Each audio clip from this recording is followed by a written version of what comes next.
Vega Jewelers, a luxury bridal jewelry exhibition and sale 22nd and 23rd November, Fortune Kansas Hotel, Tata Nagar, Tirupati. అందరికీ thank you అండి. ఈరోజు మనం cinema వాళ్ళ గురించి మాట్లాడుకుందాం, 2 సినిమాని చంపేసే వాళ్ళ గురించి మాట్లాడుకుందాం, 3 మన సినిమా గురించి మాట్లాడుకుందాం. ఓకేనా? ఓకే. కానీ తెలుగు సినిమా అనగానే ఎక్కడ ఏ ఈవెంట్ జరిగినా ఇలా వచ్చేసే ముందు తెలుగు ఆడియన్స్ అందరికీ కూడా థ్యాంక్ యూ సో మచ్ అండి. ఎందుకంటే తెలుగు సినిమా అంటేనే ఒక ఎమోషన్ అనమాట.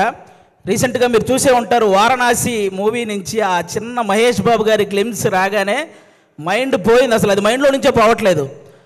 అంటే ఈ దెబ్బతో అవతారు కూడా జై బాబు అనాల్సిందే, అలా ఉందన్నమాట. అది ఆల్మోస్ట్ అంటే తెలుగు సినిమా అనగానే గౌరవంగా నమస్కారం పెట్టేలా చేసింది నందమూరి తారక రామారావు గారు, అక్కినేని నాగేశ్వరరావు గారు. అయితే తెలుగు సినిమా అనగానే గర్వంగా శాల్యూట్ కొట్టేలా చేసింది మెగాస్టార్ చిరంజీవి గారు. అయితే తెలుగు సినిమా అనగానే ప్రపంచంలో మనం ఏ మూలకు వెళ్ళినా నేను తెలుగునిరా అని ధైర్యంగా చెప్పుకునేలా చేసింది మాత్రం ఎస్ఎస్ రాజమౌళి గారండి. ఆయనకి నాన్ స్టాప్గా సక్సెస్లు రావాలని మనస్ఫూర్తిగా కోరుకుంటున్నాను.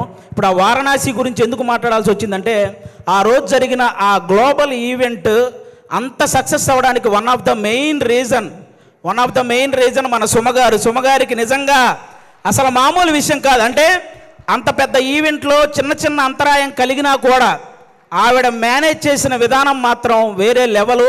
అందుకే సుమగారికి ఒక్కసారి గట్టిగా క్లాప్స్ కొట్టాలి ఆ విషయంలో మాత్రం. అదొక్కటే కాదు, ఈ ప్రేమ అంటే సినిమా కంటే ముందు మీకు అసలు సుమ అంటే ఏంటో చెప్తాను. మీకు అసలు జనరల్గా మీరు Sukumar universe, Lokesh Kanagaraj universe, Sujith universe ఇవన్నీ చూసుంటారు కదా. కానీ సుమ యూనివర్స్ అనేది వీటన్నిటికంటే పెద్దది. ఎందుకంటే ఒక డైరెక్టర్ తన ముందు సినిమాకి తర్వాత వచ్చే సినిమాకి మధ్య ఒక లింక్ ఉంటే దాన్ని యూనివర్స్ అంటారు కదా. కానీ ఏ ఇండస్ట్రీకి సంబంధించిన ఏ డైరెక్టర్ సినిమా తీసినా ఆ సినిమాకి సుమ గారి యాంకరింగ్కి మధ్య ఒక లింక్ ఉంటుంది, దాన్నే సుమ యూనివర్స్ అంటారు. అందుకే ఆ యూనివర్సే అన్నిటికంటే పెద్దదనమాట. అసలు సుమ అనే పేరులోనే ఉంది. ఎస్ అంటే సక్సెస్ఫుల్గా, యూ అంటే అల్టిమేట్గా, ఎం అంటే మీనింగ్ఫుల్గా, ఏ అంటే యాంకరింగ్ చేసేదే మన సుమ గారు. మామూలు విషయం కాదు. అంటే జనరల్గా ఒక తెలుగువాడిగా పుట్టి ఎక్కడో కేరళలో ఉన్న వాళ్ళ చేత మనవాడరా అనిపించుకున్న అల్లు అర్జున్ గారు ఎంత గ్రేటో, ఒక కేరళ అమ్మాయిగా పుట్టి తెలుగు వాళ్ళందరి చేత మన అమ్మాయిరా అనిపించుకున్న సుమగారు కూడా అంతే గ్రేట్ అబ్బా.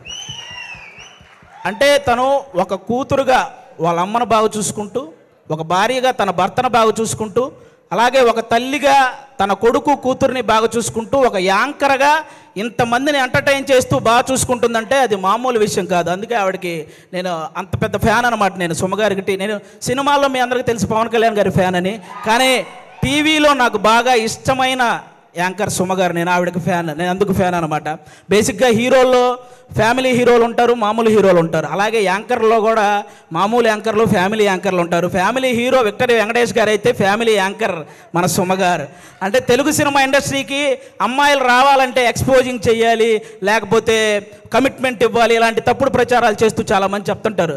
కానీ టాలెంట్ ఉంటే అవేం చెయ్యక్కర్లేదు అని నిరూపించినటువంటి మహిళ మన సుమగారు. అంటే మెగాస్టార్ చిరంజీవి గారిని చూసి ఎంతమంది అబ్బాయిలు అయితే ఇన్స్పిరేషన్గా తీసుకొని ఇండస్ట్రీకి వచ్చారో, అలా సుమగారిని ఇన్స్పిరేషన్గా తీసుకొని ఇండస్ట్రీకి వచ్చిన అమ్మాయిలు చాలామంది ఉన్నారు. ఆ విధంగా కూడా ఆమెకి హ్యాట్స్ ఆఫ్ చెప్పుకోవాలి. ఒక ఈవెంట్ అంటే ఆల్మోస్ట్ 4 గంటలు నిలబడి ఆవిడ ఒక్కటే ఎంటర్టైన్ చేస్తూ ఉంటుంది. అలాగే ఒక టీవీ షో చేయాలంటే ఆల్మోస్ట్ 14 గంటలు నిలబడాలి.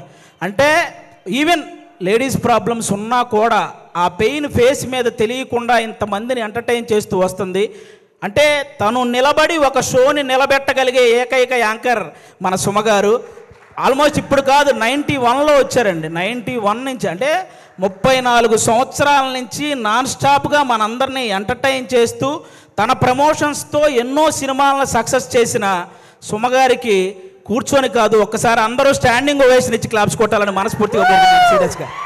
సీరియస్లీ అసలు అంటే నాకు ఇష్టమైన హీరోలకి, కమెడియన్లకి, డైరెక్టర్లకి, వీళ్ళందరికీ చాలామందికి పద్మశ్రీ, అలాగే పద్మభూషణ్ ఇలాంటి అవార్డులు మీరు రావటం చూశారు. అవన్నీ మనకు కూడా చాలా హ్యాపీనెస్ని ఇచ్చాయన్నమాట. తన ప్రొఫెషన్లో ఇంతమందిని ఎంటర్టైన్ చేస్తూ ఇంతమంది చేత ఒక గౌరవం దక్కించుకున్నటువంటి సుమగారికి కూడా అలాంటి అరుదైన గౌరవం దక్కాలని నేను మనస్ఫూర్తిగా కోరుకుంటున్నాను. నిజంగా థ్యాంక్ యూ సో మచ్ సుమగారు. మీతో పాటు ఈ సినిమాలో చేయడం నిజంగా మా అందరి అదృష్టం.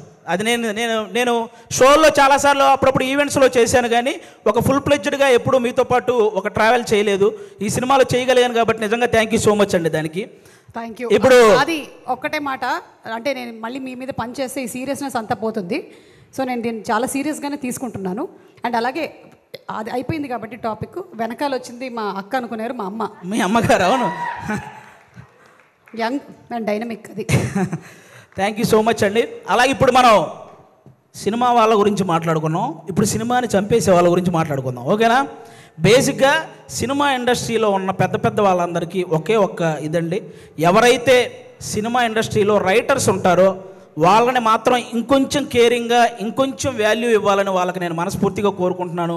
ఎందుకంటే రైటర్ అంటే వాడు ఇచ్చింది తీసుకుంటూ చెప్పింది రాసుకుంటూ వెళ్ళిపోతాడనే ఒక చిన్న ఆలోచన నుంచి రైటర్ అనేవాడు ఒక్కసారి నాకు ఎందుకులే అనుకుంటే ఇండస్ట్రీలో ఎవ్వరికీ పని ఉండదు అనే ఒక పెద్ద ఆలోచన చేయాలని నేను మనస్ఫూర్తిగా కోరుకుంటున్నాను. ఎందుకంటే సినిమా ఇండస్ట్రీకి రైటర్ అనేవాడే ఒక హార్ట్ లాంటి వాడు. గుండె కొట్టుకోకపోతే ప్రాణం పోద్ది, అలాగే రైటర్ అనేవాడు పెన్ను పట్టుకోకపోతే ఖచ్చితంగా సినిమా పోద్ది. అందుకే రైటర్లందరినీ ఒక్కసారి సినిమా ఇండస్ట్రీలో ఉన్న రైటర్లందరినీ గ్యాదర్ చేసి వాళ్ళ కష్ట సుఖాలు తెలుసుకొని వాళ్ళకు ఒక నూతన ఉత్సాహాన్ని ఇస్తే ఆటోమేటిక్గా మంచి సినిమాలు వస్తూ ఉంటాయి. ఎందుకంటే 1000 కోట్లకు సంబంధించిన వారణాసి లాంటి ప్రాజెక్ట్ రాయగలిగిన రైటర్లు కూడా మన దగ్గర ఉన్నారు, కానీ కనీసం వాళ్ళ అమ్మకి 1000 రూపాయల మందులు కొనుక్కునే స్థితి కూడా లేక వాళ్ళ టాలెంట్ అలాగే వెనకబడిపోతూ ఉంది. అలా రైటర్స్ అందరినీ ఒక్కసారి గ్యాదర్ చేసి వాళ్ళకు ఒక నూతన ఉత్సాహం ఇవ్వాలని సినిమా ఇండస్ట్రీ పెద్దవాళ్ళందరికీ నేను ఒకసారి మనస్ఫూర్తిగా కోరుకుంటున్నాను. అలాగే మీరందరూ గమనిస్తే ఆల్మోస్ట్ సంవత్సరానికి 150-200 సినిమాలు రిలీజ్ అయితే పట్టుమని 10 సినిమాలు కూడా ఆడట్లేదు సినిమా ఇండస్ట్రీలో. అంటే సినిమాలేమో ఆకాశంలో చుక్కల్లాగా లెక్కబెట్టలేనని వస్తున్నాయి, హిట్లు మాత్రం మన చేతికున్న వేలలాగా లెక్కబట్టగలిగే అన్ని కూడా రావట్లేదు. అంటే దానికి అంటే ఏదైతే ఎంత కష్టం వచ్చినా నిలబడ్డ ఆ 4 ప్రొడ్యూసర్లు వాళ్ళ సంగతి పక్కన పెడితే ఎంతమంది ప్రొడ్యూసర్లు ఇలా వచ్చి మళ్ళీ అలా ఊరెళ్ళిపోతున్నారో మీకు తెలియదు. అంటే కొన్ని 100 కోట్ల నష్టం అవి భరించలేక మళ్ళీ తెచ్చుకున్న పరువును కాపాడు కోసం ఆ ఇస్త్రీ చొక్కాలు వేసుకొని ఈఎంఐలు కడుతూ ఉన్న ప్రొడ్యూసర్లు ఇంకా చాలామంది ఉన్నారు. అంటే దేనికంటే ఇదంతా ప్రతి ఒక్కరు ఏదో ఒక సలహా ఇచ్చేయడమే. మలయాళంలో మంజుమాల బాయ్స్ అని ఒక సినిమా చూసి అలాంటి సినిమా మన వాళ్ళు ఎందుకంటే తీరండి అని, పోనీ అలాంటి సినిమా మన వాళ్ళు తీస్తే అందులో ఐటమ్ సాంగ్ పెట్టలేదని ఏడుస్తారు. పోనీ ఏదో ఫ్రెష్ కంటెంట్ ఉండాలి కదండి, ఫ్రెష్ కంటెంట్ కావాలి కదండి, ఫ్రెష్ కంటెంట్ తీసి రిలీజ్ చేస్తే రిలీజ్ రోజు ఫ్లాప్ చేసేసి రిలీజ్కి వచ్చి పాటలు పాడుతుంటారు. రూబా రూబా సదాశివ సన్యాసి ఇలా పాడేస్తుంటారు రిలీజులకు వచ్చి. రిలీజ్ రోజు మనకి అయ్యేం తెలియదు. అలా అంటే ఆ విధంగా ఎవరికి వాళ్ళు సలహాలు ఇచ్చేసి ఆ సినిమాని ఏదో రూపంలో చంపేస్తూ వస్తున్నారు. దానివల్ల ఎక్కువ నష్టం ప్రొడ్యూసర్లకే జరుగుతుంది. వీటన్నిటికంటే ఏదైతే కొన్ని సంవత్సరాల నుంచి మన తెలుగు సినిమాకి బొమ్మ చూపించిన ఐ బొమ్మ అనేది ఒకటి ఉందో ఆ దరిద్రం ఇప్పటితో అయితే పోయింది. కానీ దానికంటే పెద్ద దరిద్రం ఏముందంటే సోషల్ మీడియాలో వచ్చే నెగిటివిటీ. అంటే లెజెండరీ యాక్టర్స్ దగ్గర నుంచి ఇప్పుడిప్పుడే ఎదుగుదామని వస్తున్న ప్రతి యాక్టర్ మీద కూడా సోషల్ మీడియాలో విపరీతమైన నెగిటివిటీ. అది కొంతమందికి ఇప్పుడు నాలాంటి వాడు మీరు చేశారనుకో నాకు పెద్ద బాధ ఏమి ఉండదు, నేను మా ఇంట్లో అమ్మా నాన్నలకి నేను చెప్పుకోగలను, అవేం పర్లేదు నేను చూసుకుంటాను. కానీ కొంతమంది అందరికీ అలా ఉండదు. కొంతమంది వాళ్ళ పేరెంట్స్ సెన్సిటివ్ అయి ఉండొచ్చు, ఆ పర్టికులర్ యాక్టర్ సెన్సిటివ్ అయి ఉండొచ్చు. అలా ట్రోల్ చేయడం వల్ల వాళ్ళు మనస్తాపానికి గురైపోయి ఖచ్చితంగా వాళ్ళు చేసే ప్రాజెక్టుల విషయంలో కానీ వాళ్ళు చేసే పనుల విషయంలో కానీ వెనకపడుతూ ఉంటారు. అది మీరు గమనించాలి. నేను ఓన్లీ ఏదో చిన్న చిన్న వాళ్ళ గురించి చెప్పట్లేదు, మన తెలుగు సినిమాని ఆల్మోస్ట్ మన దేశాన్ని తలెత్తుకునేలా చేసిన రాజమౌళి గారు లాంటి వాళ్ళే ఒక పోస్టర్ వదిలితే దాని మీద ట్రోల్ చేసి ఆయన్ను కూడా తలదించుకునేలా చేస్తున్నాం. అరే ఒక అనుకున్న ఈవెంట్లో అనుకున్న టైం ప్రకారం ఒక గ్లిమ్స్ ప్లే అవ్వలేదని ఎమోషనల్ అయ్యాడు. అంటే ఆయనకు ఆ సినిమా పట్ల ఉన్న హార్డ్ వర్క్ గురించి, ఆయనకు ఆ సినిమా పట్ల ఉన్న డెడికేషన్ గురించి మనం హ్యాట్స్ ఆఫ్ చెప్పాల్సింది పోయి అందులో కూడా ఏవో కారణాలు వెతుక్కొని ఎలాగోలాగ ట్రోల్ చేయాలి. అక్కడ తప్పు జరగలేదు అసలు. ఆయన బేసిక్గా నాకు రామాయణం మహాభారతం అంటే చాలా ఇష్టం అని చెప్పిన వ్యక్తి. అలాంటి వ్యక్తి ఎవరైనా రాముడి గురించి నాకు తీసే అవకాశం వచ్చిందని చెప్పిన వ్యక్తి. ఆయన ఆ రోజు హనుమంతుడి మీద అలిగాడే కానీ అవమానించలేదు. ఇది ఒక్కటి అందరూ గుర్తుపెట్టుకోవాలని నేను మనస్ఫూర్తిగా కోరుకుంటాను. ఒకరు కాదు, సినిమా కోసం ఎన్టీఆర్ గారు సన్నబడితే ఆయన మీద ట్రోలింగ్, మన బాలకృష్ణ గారు మాట్లాడితే ట్రోలింగ్, అల్లు అర్జున్ గారు నవ్వితే ట్రోలింగ్, సాయి ధర్మతేజ్ గారు యాక్సిడెంట్ అయ్యి ఆయనకు మాట్లాడడానికి ఇబ్బందిగా ఉంటే దాని మీద కూడా ట్రోలింగ్. అరే మనం బయట దేశాలకు వెళ్తే జస్ట్ మనం బాహుబలి అంటే కానీ ఓ మీరు ఇండియనా అనే పరిస్థితి ఉండదు. అలాంటి ప్రభాస్ గారి లుక్స్ మీద ట్రోలింగ్, రామ్ చరణ్ గారి చికిరి చికిరి అనే సాంగ్ పక్క దేశాలలో కూడా రీల్ చేస్తున్నారు. అలాంటి ఆ స్టెప్పుల మీద ఇక్కడ ట్రోలింగ్. ఒకరు కాదు, విజయ్ దేవరకొండ గారి మీద మన ఇండస్ట్రీ వాళ్ళే ట్రోలింగ్. అంటే ఒక వ్యక్తి ఇంకా అంతకు మించి ట్రోలింగ్, అంత మానసికంగా ఒక వ్యక్తిని కుంగదేయాల్సిన పనే ఉంది. ఇప్పుడు బాహుబలి, RRR, పుష్ప ఎలాగో ఒక వర్గానికి అర్జున్ రెడ్డి లాంటి సినిమా కూడా అలాగే. అతనికి బౌన్స్ బ్యాక్ అయ్యే టైం కూడా ఇవ్వకుండా అతని మీద అంత ట్రోల్ చేస్తూ ఉంటే అతను ఎంత ఇబ్బంది పడతాడో ఆలోచించాలి. ఒక శ్రీలీల అని ఒక తెలుగు అమ్మాయి ఇక్కడి నుంచి బాలీవుడ్, తమిళనాడు ఇలా వెళ్ళి అన్ని ఇండస్ట్రీల్లో వర్క్ చేస్తుంటే ఆ అమ్మాయి డ్యాన్స్ చేస్తుంది కానీ యాక్టింగ్ పెద్ద.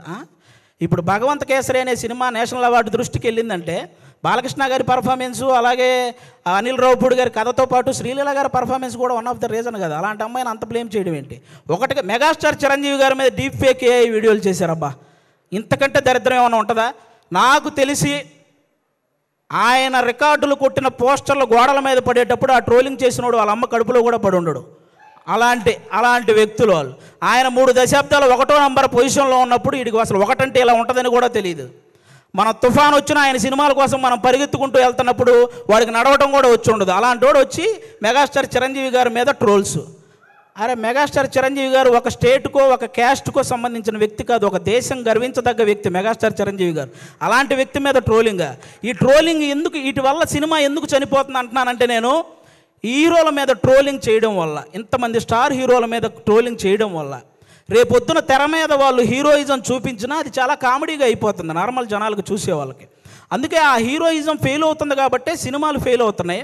అరే 100 కోట్లు ఖర్చు పెడుతున్న ప్రొడ్యూసర్లు ఒక పక్క ఒక సినిమా హిట్ అయితే ఇంటికెళ్ళి మా అమ్మ నాన్నకు చెప్పుకుంటామని వెయిట్ చేస్తున్న డైరెక్టర్లు, ఒక సక్సెస్ వస్తే కానీ ఇంకో సినిమాలో మళ్ళీ కంటిన్యూ చేయరు అని ఆశపడే టెక్నీషియన్స్, అరే ఫ్యామిలీస్ని వదిలేసి అభిమానుల కోసం హిట్ ఇవ్వాలని చెప్పి కష్టపడుతున్న హీరోలు, ఒక సినిమా హిట్ అయితేనే జీతం పెరుగుతుందనే ఆశించే సినిమా కార్మికులు, ఇంతమంది కష్టాన్ని ఒక చిన్న నెగిటివిటీ ట్రోలింగ్తో మీరు కంప్లీట్గా దాన్ని చంపేస్తున్నారు. ఒక్కరు కాదండి, అసలు ట్రోలింగ్ అంటే ఇప్పుడు మీరు బ్రహ్మానందం గారి రియాక్షన్స్తో మీరు ట్రోల్ చేస్తారు, అవి మేము కూడా నవ్వుకుంటాం, అందరూ నవ్వుకుంటారు. కానీ ట్రోలింగ్ అనేది నవ్వుకునేలా ఉండాలి కానీ నవ్వుల పాలు చేసేలా ఉండకూడదని ఒకసారి ఆ చేసే వాళ్ళకి నేను మనస్ఫూర్తిగా కోరుకుంటున్నాను. అలా ఇంకెప్పుడూ కూడా ఇంతమంది లెజెండ్స్ ఎంతో సాధించి ఇక్కడ వరకు వచ్చారు, వాళ్ళని అంత ఈజీగా నెగిటివ్ చేసే ప్రయత్నం చేయకండి అని వన్స్ అగైన్ నేను మనస్ఫూర్తిగా కోరుకుంటున్నాను. అలాగే ఇప్పుడు వాళ్ళకి చెప్పేశాను కాబట్టి చాలు. అలాగే కొంతమంది ఇంకా రివ్యూవర్స్ ఉన్నారు, వాళ్ళకు కూడా కొంచెం చూసుకొని చెయ్యాలని వాళ్ళకి మనస్ఫూర్తిగా కోరుకుంటున్నాను. చాలామంది మంచి రివ్యూవర్స్ ఉన్నారు, సినిమా గురించి చాలా బాగా చెప్తారు, సినిమా గురించి బాగా చెప్పి ఈ సినిమా నచ్చితే మంచి హైప్ ఇస్తారు, నచ్చకపోతే ఇందులో ఈ నచ్చిన విషయాల కోసం మీరు వెళ్ళొచ్చు అని చెప్తారు. అలా చెప్తే చాలా బాగుంటుంది. అంతేగాని సినిమా మీద వెటకారం చేస్తూ రివ్యూలు ఇస్తుంటారు. వాళ్ళకి అర్థం కాని విషయం ఏంటంటే ప్రొడ్యూసర్లు ఎంత నష్టపోతున్నారో ఒకసారి ఆలోచించాలని మనస్ఫూర్తిగా కోరుకుంటున్నాను. ఇక మా ప్రేమంటే సినిమాలో, ముఖ్యంగా మా ప్రేమంటే సినిమాలో మా ప్రియదర్శి బ్రదర్ ఇందాక నాగ చైతన్య గారు చెప్పినట్టే వర్స్టైల్ యాక్టర్, అసలు మామూలుగా కాదు. అతను ఏ సినిమా పట్టుకుంటే ఆ సినిమా లక్కీ అన్నట్టు మారిపోయింది. బలగం చూసినప్పుడు కానీ, అతను కోర్టు సినిమా చూసినప్పుడు కానీ, మల్లేశం చూసినప్పుడు కానీ, సారంగపాణి జాతకం సినిమా చూసినప్పుడు కానీ అతని పర్ఫార్మెన్స్ ఎప్పటికప్పుడు వేరియేషన్స్ చూయించుకుంటూ వస్తూ, అంటే చాలామంది ప్రొడ్యూసర్లకి ప్రియదర్శి ఇలాంటి వాడితో సినిమా తీస్తే మనం తక్కువ బడ్జెట్ పెట్టుకోవచ్చు, ఎక్కువ లాభాలు పొందొచ్చు అనే ఫీలింగ్ అతని మీద ఉంది. కాబట్టి అలాంటి ప్రియదర్శి గారు, మన ఆనంది గారు ఇక్కడ చెన్నై, తమిళ్లో రెండిట్లో కూడా ఆవిడ చాలా పాపులారిటీ సాధించిన అమ్మాయి, మన తెలుగు అమ్మాయి. చాలా ముచ్చటగా ఉంటుంది చూడడానికి. ఆనంది గారు ఎక్కడ పర్ఫామ్ చేసినా, ఏ సీన్ చేస్తున్నా అలా చూస్తుండిపోవాలనిపిస్తుంది. మన ఆనందిని, ప్రియదర్శిని హీరోయిన్లు అనడం కంటే కూడా వాళ్ళిద్దరిని పర్ఫార్మర్లు అనడం అనేది నాకు అది చాలా బాగుంటుంది అనిపిస్తుంది. ఎందుకంటే అంత బాగా పర్ఫామ్ చేస్తారు. వాళ్ళిద్దరికీ కూడా థ్యాంక్ యూ సో మచ్. మా నవనీత్ బ్రదర్ డెబ్యూ డైరెక్టర్, మీరందరూ ఆ నవనీత్ బ్రదర్ని ఎంకరేజ్ చేయాలి. ఒక డెబ్యూ డైరెక్టర్కి ఎన్నో కళలు ఉంటాయి, ఆ కళల్ని మీరు సాకారం చేయాలని ప్రేక్షకులందరినీ మనస్ఫూర్తిగా కోరుకుంటున్నాను. ఈ నవంబర్ 21న థియేటర్లోకి అందరూ వెళ్ళి మా ప్రేమంటే సినిమా చూసి ఎంజాయ్ చేయాలని వన్స్ అగైన్ అందరికీ థ్యాంక్ యూ సో మచ్. ప్రేక్షకులందరూ థ్యాంక్ యూ. పిలుస్తా నేను. ఆవిడ ఆవేశపడుతున్నారు, అంటే టైం అయిపోయింది అందుకని. అర్థమైంది. థ్యాంక్ యూ సో మచ్ అండి. Thank you so much Aadi గారు. That was so beautiful. And